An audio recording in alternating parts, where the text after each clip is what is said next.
اپنی نسلوں کی کامیابی کے لیے امتحانات میں اعلیٰ نمبر لیں، میرٹ بنے، کامیابی ہو، اس کے لیے یا حسیبو کا لفظ بہت طاقتور ہے۔ یا حسیبو، ہر نماز کے بعد ایک تسبیح یا حسیبو کی، ہر نماز کے بعد ایک تسبیح یا حسیبو کی، ایک تسبیح ہر نماز کے بعد یا حسیبو کی۔ اپنی نسلوں کو سمجھائیں وہ پڑھیں، اپنے بچوں کو سمجھائیں وہ پڑھیں، اور امتحانات سے پہلے اور امتحانات کے بعد 3300 دفعہ یا حفیظو یا حسیبو پڑھ لیں، اول آخر 3 بار درود پاک کے ساتھ 3300 دفعہ یا حسیبو پڑھ لیں امتحانات سے پہلے اور امتحانات کے بعد 3300 بار یا حسیبو پڑھ لیں، امتحانات سے پہلے اور بعد، اور امتحانات کے دوران اور باقی ایام میں ایک تسبیح ہر نماز کے بعد پڑھے، ورنہ ایک اور شکل بھی ہے کہ سارا دن کھلا بہت زیادہ پڑھتے رہیں یا حسیبو، بہت نمبر ملتے ہیں، محنت بھی کرے اور ساتھ دعا بھی کرے، 2 چیزیں ہیں۔ میں نے ایک بچے کو دعا دی، اس نے کہا امتحان ہے، میں نے دعا دی، اس نے کہا جی پہلا میرا پرچہ جو ہے وہ میتھ کا ہے، بڑا مشکل ہوتا ہے۔ میں نے دعا دی، میں نے کہا تو کامیاب ہے، میں نے کہا کامیاب ہے، آج ہی دعا دی، میں نے کہا انشاءاللہ تو کامیاب ہو جائے گا، بس محنت کر۔ کہا پھر آپ نے دعا دی تھی تو محنت کرنے کی کیا ضرورت ہے؟ آج مجھے اور محمد کرنے لگا، میں نے کہا آپ نے اگر دعا دی تو پھر محنت کرنے کی کیا ضرورت ہے، بس میں کامیاب ہو گیا اور ایک دم ایسی شان و شوکت میں خوش ہو گیا۔ میں نے کہا انشاءاللہ تو کامیاب ہے۔ اللہ نے دنیا کو اسباب کے ساتھ جوڑا ہے، محنت کو اللہ نے شرط قرار دیا ہے۔ یا حسیبو بہت زبردست لفظ ہے کامیابی کے لیے، کامیابی کے لیے۔ اور ایک اپنا تجربہ تو میں نے آپ کو 1-2 دفعہ بتایا، ایک دعا ہے میرے پاس جو میں نے تو وہ راز سارے فاش کر دیے، لوگوں میں عام کر دیے، یا علیم علمنی یا خبیر اخبرنی یا وہاب حبلی من اسرار الدنیا والآخر۔ اچھا اللہ جزائے خیر دے، ایک مدینے کے سادات نے بقی کے سامنے کھڑے ہو کے کہنے لگے آپ نے ایک دعا کہی ہے، ناراض نہ ہو تو ایک بات کہوں؟ میں کہ جی جی بالکل۔ کہنے آپ نے کہا تھا من اسرار الدنیا، یہ تو اسرار ہے۔ اوہ، میں کہا اللہ آپ کو جزائے خیر دے، شکریہ آپ نے میری اصلاح کر دی۔ اب وہ اس دن سے میں اپنی اصلاح کو پھر بیان کر رہا ہوں کہ میں نے لفظ اسرار الدنیا کہا تھا، میں نے اسرار الدنیا والآخرہ، جبکہ لفظ ہے من اسرار الدنیا، میں نے زیر پڑھی تھی، لفظ ہے زبر، زبر پڑھی تھی۔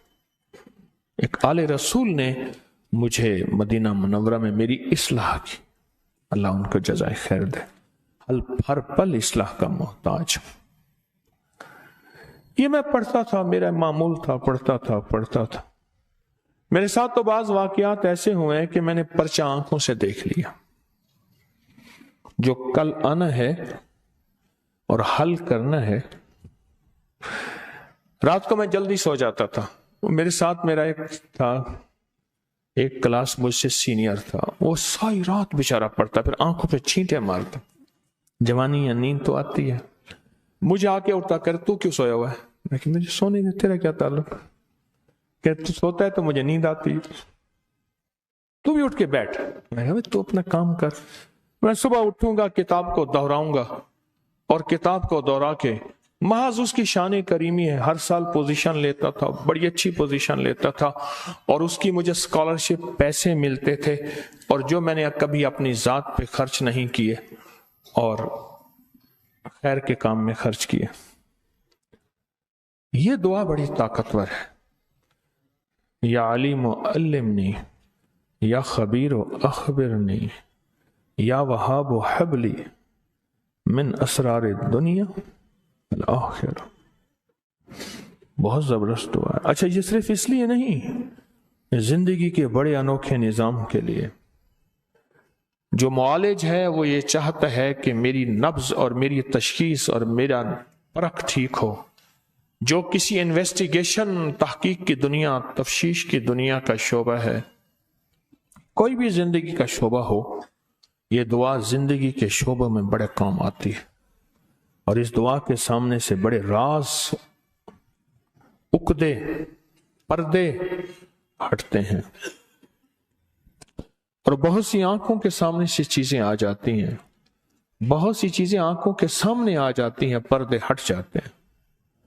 اور ایک چیز ہے کہ اس دعا کی طاقت جس پہ کھل جائے، یہ دعا کی تاثیر جس پہ کھل جائے، برتن بڑا رکھے، یہ بہت ضروری ہے۔ بہت سی چیزیں ایسی ہیں آنکھوں کے سامنے پھر دیکھے گا اور پی جائے گا، دل دریا سمندروں ڈونگے کہ کون دلاں دیاں جانے ہو، پی جائے گا۔ سمندر بڑا گہرا، بڑا وسیع ہوتا ہے، بڑا خاموش ہوتا ہے، اور چشموں کا پانی تھوڑا سا ہوتا ہے، بڑا شور بہت ہوتا ہے۔ سمندر بن جانا، پی جانا، کوئی تجھے سمجھے ہی نہ، کن فی الدنیا غریباً، دنیا تجھے پہچان ہی نہ پائے، کوئی ایک نمبر کہے، کوئی دو نمبر کہے، کوئی ایماندار کہے، کوئی دکاندار کہے، اور اسی کشمکش میں کفن پہن کے چلا جا، کوئی تجھے پہچان ہی نہ سکے، کوئی تجھے، یہ حضرت رابعہ بصریہ کے الفاظ میں نے کہے ہیں، کن فی الدنیا غریب، حضرت رابعہ بصریہ فرماتی تھی کن فی الدنیا غریب، غریب کہتے ہیں اصل میں پردیسی اور مسافر کو، لیس الغریب غریب الشام والیمن، ان الغریب غریب اللحد والکفن، سفری غریب وزادی لن یبلغنی، قوتی ضعفت والموت یطلبنی۔ تو غریب کہتے ہیں اصل میں پردیسی کو، پردیسی کے بارے میں کوئی اندازہ نہیں لگا سکتا، مالدار ہے، غریب ہے، دولت مند ہے، نیک ہے، کیسے ہے۔ میں اسی طرح پردیسی کی طرح زندگی گزار، اور لوگ اندازے لگاتے رہیں، کوئی دکاندار کہے، کوئی ایماندار کہے، کوئی ولی کہے، کوئی شیطان کہے، کوئی کیا کہے۔ یا حسیبو، اور یہ دعا